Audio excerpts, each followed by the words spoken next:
I don't even listen to Aerosmith. What's this all about? Well, you're gonna have some trouble because the name Aerosmith takes up more screen space than the name of the game. Oh, I was about to say that, but thank you. Well, I'm Regdrin, and this is my brother Stone of Triumph. And we're doing something a little different here. Yes, we are doing an arcade game. This arcade game, I wouldn't say it took up all of my childhood, but it took up a sizable piece of it in the arcades. You played more of this than the Terminator 2 arcade game, and for good reason. Well, we're going to go over some of those reasons as its advances, but first I wanted to show a little bit about the attract mode. It talks about the plot. In the dystopian future of 1996, so we're pretty screwed. Yeah. Well, and this is Midway makes a deal with Aerosmith, the game. Uh-huh. Now, that's the main villain, sort of. Yeah, Mistress Helga, who actually is modeled on the same Playboy bunny as Sonya Blade from Mortal Kombat 3 onward. Yep, and here we have it, the Aerosmith advertisement. The Revolution X Aerosmith advertisement. Oh god, the deal ends at 1995, October 8th. We better hurry. Yeah. And here we go. Now, this is a Midway shooter, so survival is impossible. I'm gonna put $4 in and see how far that takes us. This is a shooting gallery game. It pretends to be a combat-style game, but the whole thing is shooting things for points. And that's the game style I plan to employ for most of this game. Get all of the points. But also, it said Operation Exploitation. Oh, on the nose there, isn't it? Now, the screen went to the left. That is actually important. We need to pay attention to that. Okay. And we also have hidden power-ups. Yep. Those are especially important because the game does not actually have a maximum health. The overflow from those health drinks actually apply, which is going to be very helpful. Okay. Now, the game has said a few times already, music is the weapon.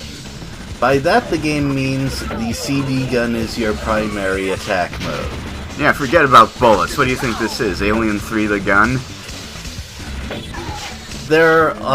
Anything that doesn't immediately get killed in one shot from your normal gun is probably a target for discs. And this screen is also a good time to talk about damage zones.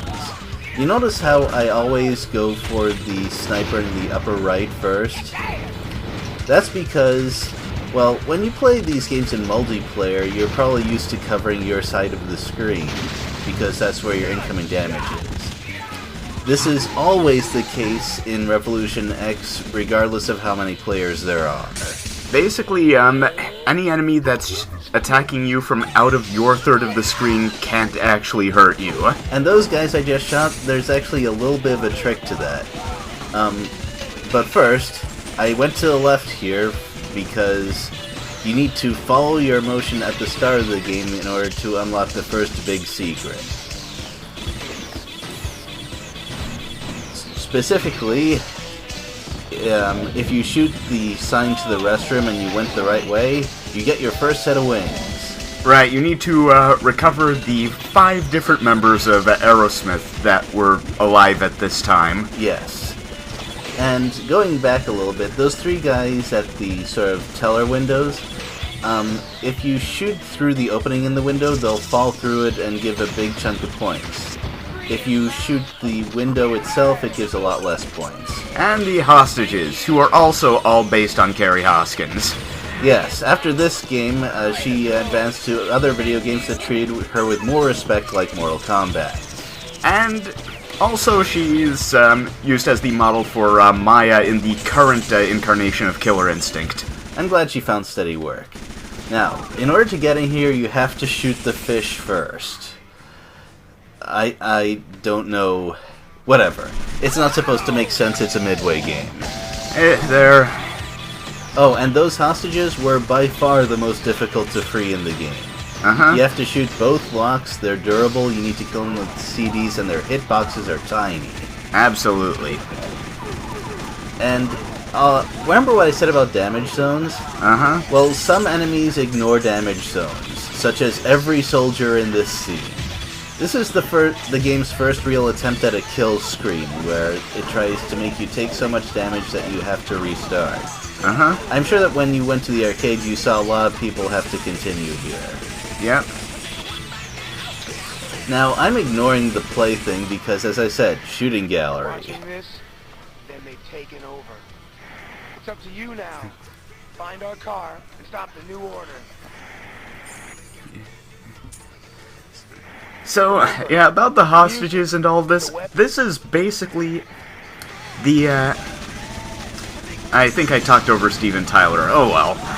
No one cares about him anymore. Yeah, this is basically from the post-Mortal Kombat days. Basically, after Mortal Kombat, Midway was like, wait a minute, we can get away with everything now. So, they tried everything. My favorite game made in the spirit of let's do whatever we want is Total Carnage. But this one is a good addition as well. Now, Total Carnage is actually a very good game. Yes. This one has the problems. Also, another big reason to get wings. They are a score multiplier. Mm-hmm. So, I know you actually had score goals for this playthrough. Yes, I did. My goal was to get at least 30 million, and then I extended it to 31 million later. And this helicopter cannot actually be damaged at this point. All you can do is hit the guns with discs to turn them away and make them shoot you less. Mm-hmm. However, this level overall is pretty darn brutal, because the helicopter makes lots of strafing runs, and it's completely unavoidable damage. The helicopter moves too fast for you to really do anything about it. Correct. In theory, the game pays you back and allows you to survive because of stuff like that. Yes. The windows have a random chance to give you energy drinks. Although sometimes the scenery moves so fast that you can't pick them up, which is a bit frustrating. Well, you know, after Gauntlet, unavoidable damage is going to be Midway's thing. Yes, well, I suppose I should be thankful that my life doesn't automatically drain over time. Oh, by the way, anytime you see palm trees, shoot them with discs, because they are very high-scoring targets. Mm-hmm. They're the highest-scoring common targets in the game, in fact. Yep. And this isn't the only place you're gonna find palm trees, so don't worry. Nope. But it's definitely helpful to pay attention if score is something you care about. Although we're going to encounter things that make that a questionable decision as we progress. Mm-hmm. Now, it's very helpful to be on the right side. There's a reason I picked player 3 instead of player 1. Never be in the middle, first of all. A lot of enemies show up to shoot at the middle of the screen. Mm-hmm. But here's the boss. Now, the bosses in this game, and in fact many other Midway games, are bad at explaining how they work. Yep. The game expects you to destroy things in a certain order, and in this case, it's the 5 guns located on the hard points. Now, if you shoot at other targets, some of the damage will leak onto the parts that you can destroy, giving the illusion that it doesn't actually matter what you're shooting at. This is a total lie. It matters so much. Destroying bosses like this would take much longer if you just relied on the damage leak mechanic. In fact, that was one of the big complaints in reviews, that bosses took way too long to beat. That's because they were doing it wrong. Now the problem with this part of the game is I need to destroy that sort of protrusion where the weapons used to be, but while doing that, I can't also shoot down the projectiles at the same time. And this is actually fairly rare and depends a bit on luck, but I cleared the first 2 stages of the game without having to continue. That's kinda rare. Yeah. And there's Aerosmith's car. Is that actually what Aerosmith's car looks like? Probably not. I didn't think so. Yeah, I'm actually trying to puzzle out exactly how much creative control Aerosmith might have had or even cared about having with the game. I hope they let Midway do its thing. Also, that Memory Award thing, that's gonna taunt you for 90% of the game. Uh-huh. Looks like you made it. Where you go from here is up to you. Stage select. I'll go into greater detail in the middle. Stop the New Order bus. This is my only line! Sorry, Joey, you're just not that important. Well, I chose this stage first because of two things. First of all, it is by far the lowest scoring of the 3 stages, and since we accumulate wings, we want the highest scoring levels to be at the end. Uh-huh. The other part is that getting the wings is really finicky and possibly even random thing in this level, so I want to get it out of the way. So here is the re-education bus. Yes, the bane of people who don't know what they're doing. Okay, the 2 turrets at the top will respect your damage zones, but the middle gun on the side will not, so you need to keep an eye on it and try to disable it. And these Sphinx statues, extremely important. You have to shoot the nose off and get the disc in order to trigger the wings later. And yes, there are plenty of palm trees for shooting, but we don't have that much time for it, because see those yards to go? Yes, basically, if there's any piece of the bus still intact by the time that fills up, you lose automatically. Yes, those bars on the windows, they will hold the entire bus together if they're still there. We're not playing Red Faction Guerrilla, folks. Nope. Also, even if you take extra hits, I recommend slowing down to make sure you get the shots on those statues. Because wings are critical to getting the best ending and improving your score. And let's face it, you're probably not playing this on an actual machine. Yes. Although, I am cheating a small amount, unlike those other videos which cheat by a huge amount by giving you invulnerability and other things. Oh hey, there we go. Now, I've gone through runs where I got the nose and the additional disc and still not gotten the wings. So I think it has something to do with also shooting palm trees, I can't be certain. But also, I've noticed that moments like this, where you have to sort of scan the bus and look for not quite destroyed things, can almost lose you the mission. And then you have to start over. Yeah, it's like the escort mission in the Terminator 2 cabinet. Yep, and by the way, it is possible to destroy the bus before you reach the wings. Oh boy. Yeah, in that case, congratulations. You have very quickly destroyed your chances at getting all the really good stuff. School's out. Oh well. Way to go. Although, I must give Midway credit. Probably everyone who was at the age to play this game when it came out fantasized about blowing up school buses. Ooh, you'd better not say stuff like that today. Who knows might be listening. Well, I guess I'll have to take responsibility for that. But yeah, anyone who's like 12 or 13, that's probably their favorite stage. Or anyone who listened to Aerosmith at this time, really. Yeah. Also, chemicals in our food. Oh my god. Well, of course, this is Midway, so we'll find that this company is very unambiguous about the kinds of chemicals it puts in there. All they are making is baby milk! Yes. Also, this scene. Holy crap. I've had at least 3 professors who would have something to say about this. Yes, yes indeed. My most charitable theory about this is that the evil corporation just dressed people up as natives. I'm hoping that's what happened. But seriously, this is Midway. Of course, that's not what's happening. Again, this is the we can do whatever we want phase. Yes, and the game encourages you to set the forest on fire. Because of two things. First of all, it contributes to your damage score at the end, and also it allows you to deal with natives who are hiding behind greenery. Yes. Now, the game is basically a Midway arcade game, but a lot of the reviews for this game are bad, because most of the reviews you will find are actually for the increasingly terrible series of ports of this game. Yes, let's go over those in order. So the SNES version had a... So the SNES was a bad port, and the PlayStation version was somehow a worse port than that, and the Saturn port was even worse than the PlayStation port.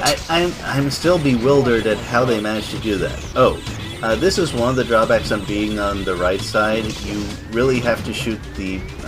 You have to shoot everything here. No, you have to be quick about shooting the stuff on the right, because most of the stuff is in your damage zone. However, my brother is correct. If you destroy it all, you open up this bonus room. Full of hostages. Now, to release these hostages, just shooting anywhere on the green restraints won't free them. You have to think of it like shooting out the chain in the middle of a pair of handcuffs. Because that's what they are, slime cuffs. Yep. Ugh. Now, this is not a game where it is a good idea to conserve your limited ammo weapon, because as you probably observed, the game showers you with it. By the way, that turret and the guy on top both ignore your damage zones. I think even the missile on the tank ignores them. The only reason I was able to destroy the first tank was because of that screen-wide bomb thing. Otherwise, they are pretty much indestructible. Yep. Also, if you try to conserve your discs, you will actually end up having fewer discs, because a lot of the environment objects that can only be destroyed by discs will give you back a huge number of them. Yeah, they'll give you back a 10-4. Now, this scene right here is a great example of why to never pick the zone in the middle. Good luck with that, buddy. Yeah, also, if you happen to be playing the version of the arcade game that only had 2 guns and thus 2 damage zones, surviving was much harder. We only had the 2-gun version in our arcade. Yeah, the 3-gun version was pretty rare. That's why I considered this version of the game a mild form of cheating. Also, that mini-boss there can only be damaged by discs. And the window to press that elevator button is actually really small. Like that it actually has elevator music, though. Yes. There's nothing important on the second floor. On the third floor, it looks like a simple bonus room, unless you shoot the grate, in which case... You get more wings. Yes.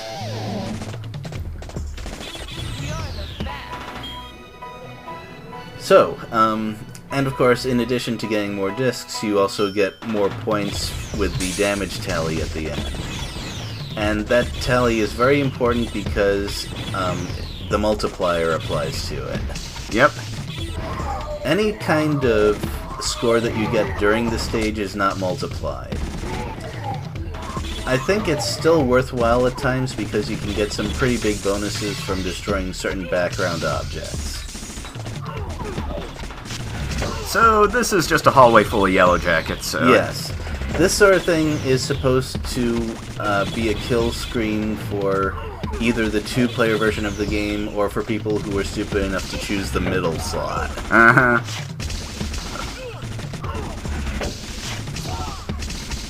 And by the way, those guys are actually worth a pretty decent amount of points because they're tallied at the end, which also applies the multiplier. Mm-hmm. Which is fairly... It strikes me as fairly unusual for the wimpiest guys in the game to be worth a decent amount. Well, they're also hit scan enemies. Well, yes. Also, these guys... Well, they will come back if you shoot them normally, unless you shoot their air canister, in which case they fly off the screen for good. Goodbye. Otherwise, you need discs to kill them. Also, I believe there was a sign that just blatantly said toxic chemicals here. Well, you know, this was the also the age of Captain Planet. Yeah. By the way, if you ever want to really cringe when watching a kids' cartoon, watch the Northern Ireland episode of Captain Planet. Or don't, and you'll be happier in the long run. Have you actually watched it? Yes, I have. Okay, just making sure. They actually put some extra effort into the hitboxes of those guys, and I appreciate it. This is a damage race, and a test to see how squeamish you are about using discs. If you're not, you get into this bonus room. It's only 3 hostages, but did you see the bonus for shooting the restraints? Yep. 40k is... I don't think I've seen a larger single score tally for a target than that. And your multiplier applies. When it appears on the screen during a stage, I'm afraid it does not appear. No, that's awful. Yeah, it is awful. Oh yeah, axes, right. Uh-huh. Actually, it's important to shoot those guys, even though they seem to only attack once, because if they're left standing long enough, they will attack you with hit scan weaponry. Mm-hmm. So now you need to destroy this, By the way, check my disc count right now. Oh, that's a lot. Yeah, so... by the way, these eye attacks here, they also ignore damage zones. This guy, so annoying. It's them! It kind of pretends that you can prevent damage from it. That is, you can stop some of its attacks when the boss is far away from you, but it's really fast, and it comes back at you fast, and sometimes it just ignores your discs. I'd say that you can prevent maybe half of its attacks. Like, did you see that last one? That was completely unfair. Yes. So, in conclusion, play Space Gun instead? Maybe? Well, the thing is, Midway has basically a style that you cannot and sometimes do not want to imitate. Yeah. One of the higher-ups in Midway has specifically voiced contempt for the idea that you could complete an arcade game on 1 credit. Back in the early 80s, that wasn't the point. Yeah. By the way, I really should have fallen into the cliff along with the boss Yeah, there. but you've got music. Okay, well then. Rhythm, however, may yet be lacking. Oh, savage. Okay, well... Now this is the part that is multiplied with the hostages.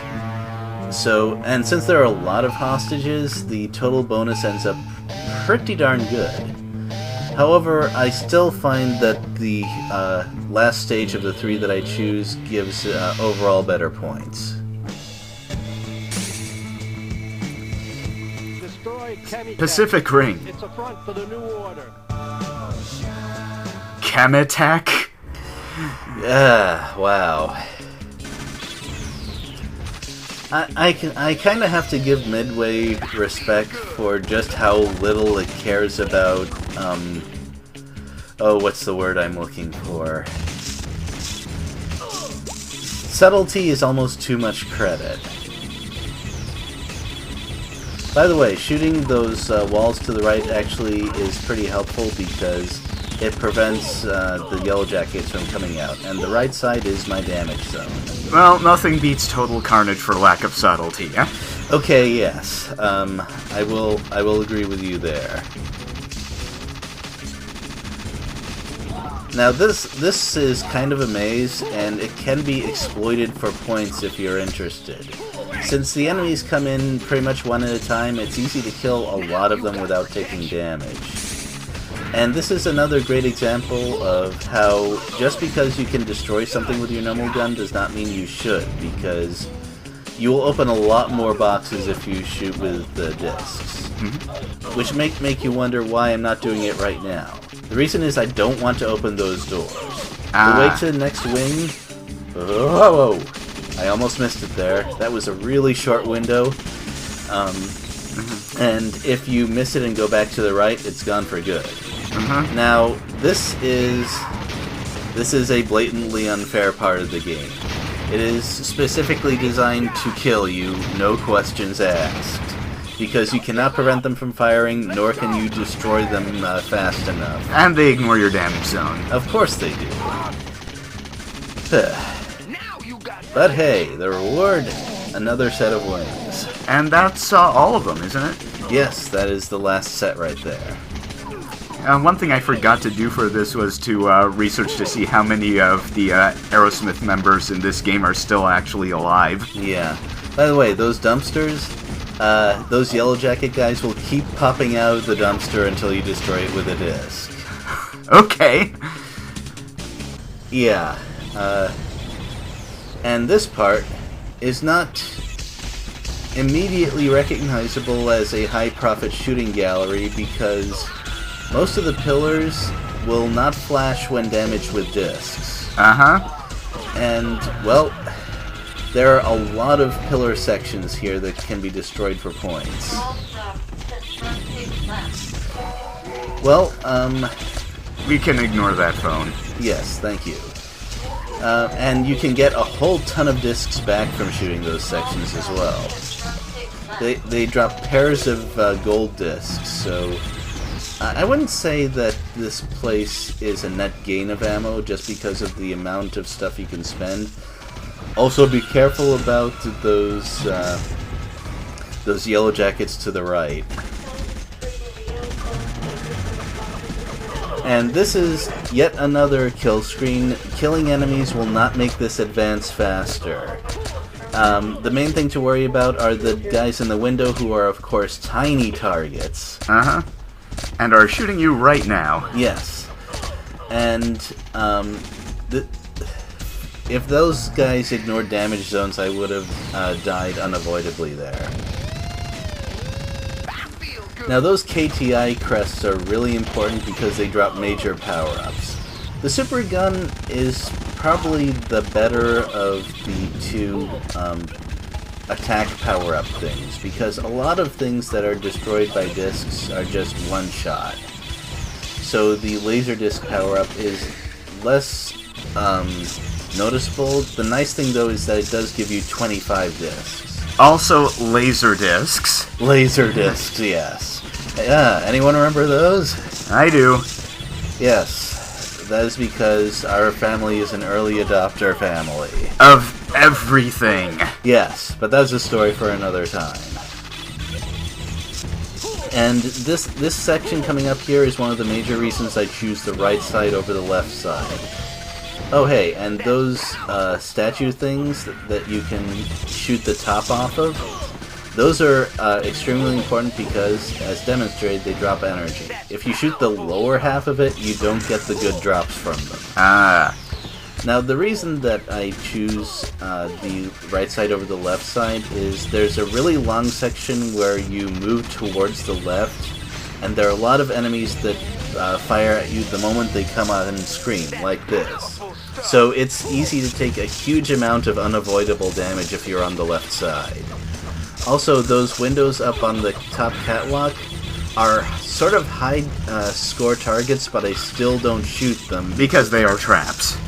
Kind of, yes. The guys up on the catwalk will shoot at you if the window is shot out.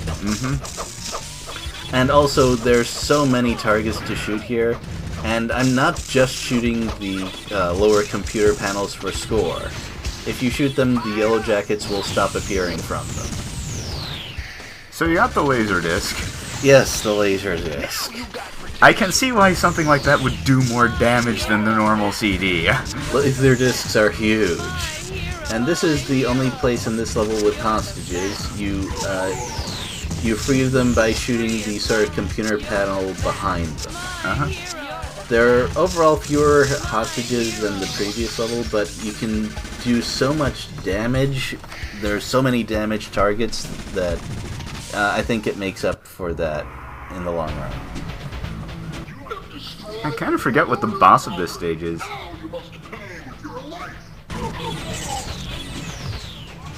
Oh wow, not even pretending. So we're fighting the Desk of Doom here. I'd say that this is overall the easiest boss in the game, because the missiles are pretty reasonable to shoot down, and even in the 2-player version of the game, you can cover your damage zone against the Gatling gun reasonably well as long as you're on target with your discs. Yeah, this is basically the first boss of Terminator 2. Yep. Would be great if they threw in a reference, because seriously, what would stop them? Their license agreement expired? I'm not... Okay, fine. They would. That's probably one of the few things that they would still care about. You the man. Yeah, Midway made arcade games for a very long time. Yep. And the reason that I enjoyed this game is, first of all, it has a pretty decent variety of targets.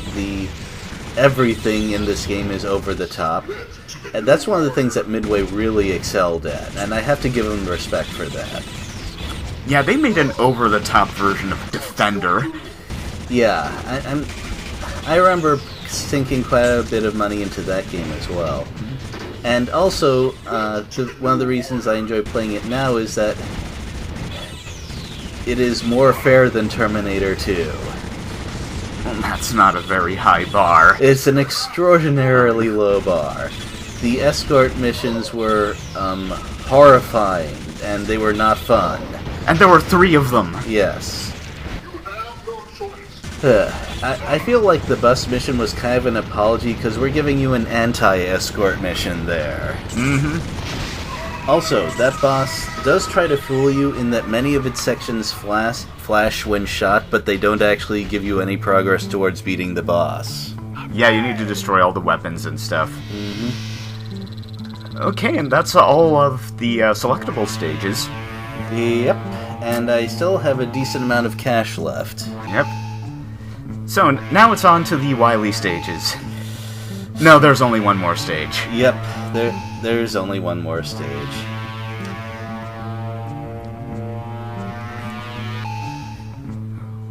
Ooh, nice. Yes. And now we will find out that if your score goes high enough, you will overlap your player number. Yeah, by the way, some people might ask, say, where was the Rockman light gun game? And I will say there was one for the Saturn. It was Rockman Adventure. Now, I actually lucked out a lot here, because there's a small chance that these monitors will have Super Gun behind it, which speeds this thing up amazingly. And it's also very important to get rid of the top monitors as fast as you can, because sometimes you will zoom in and be unable to shoot them. Now this, oh boy, look at my life. Right. So that's gonna happen. Yes, at the very start, Helga will remove something like 6 bars of damage per tick. And it is, as you saw, completely unavoidable. My disc does not even reach her in time. Yep. The way to advance is to move her over the chair and shoot her onto it. And then she becomes a Smash TV boss. Yes. You know what? I hadn't even thought about that. That's a good call. And now, remember how I said that for bosses like the helicopter, you need to destroy the parts in a certain order, and that any damage to other parts is pretty much not effective? Yes. This boss is the opposite of that. You need to damage everything to the point where it's showing the most damage graphic possible, and only then can you start removing limbs. Ah. So, if you were thinking that this worked like the other bosses... You're wrong. Yes, you will spend forever trying to shoot one of the arms or legs off and make basically no progress.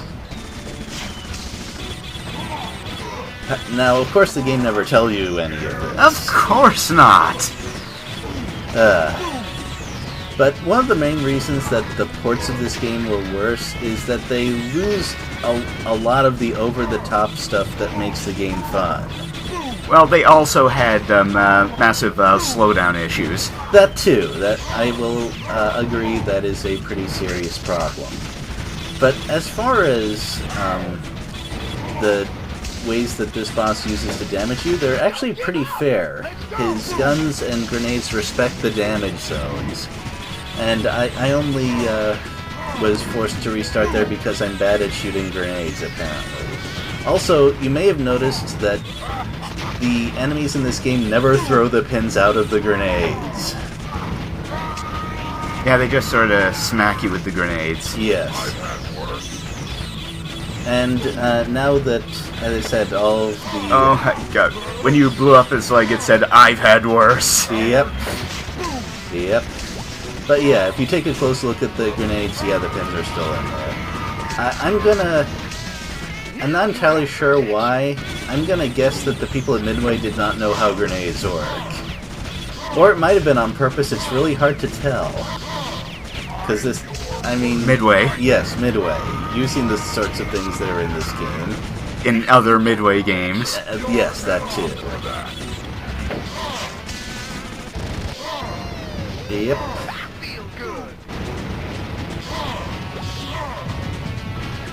And actually, if you take a look at my life and my remaining credits, I believe that I can finish this within $3, which is completely ridiculous for a game like this. For a Midway game. Yes. Although I would not be able to do that nearly as well if this was the two-gun game. It would probably take at least twice as much. Mm-hmm. So is that it? Yeah, that's it. Now, remember how I said I wanted my score to be 30 million and it's at 12 million right now? Well, there's a few endgame bonuses. One of the things that a lot of arcade games did was give you a game finish bonus that would take you well over anything you could ever achieve through not beating the game. And this game is no exception. However, you only get there if you find all the wings. Yep. And can you imagine trying to find out where all the wings are in the arcade? Yeah.